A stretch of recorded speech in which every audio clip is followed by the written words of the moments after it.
sa 2025.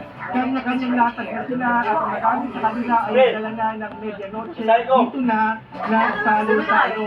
Inaasahan ang abot na nasa 80,000 ang mga taong sasalubong ng bagong taon dito. Pero kaninang alas 10 ng gabi ay nasa 30,000 pa lamang ang sa ibang part ng nila.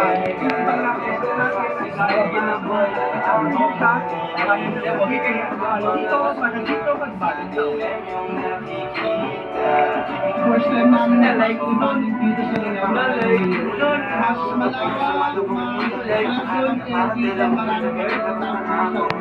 Excited kami para sa 2025 kami na Kaya dito, kasi nandito na kami. Sinusulit na namin yung aking balikan sa bagong taon. Kaya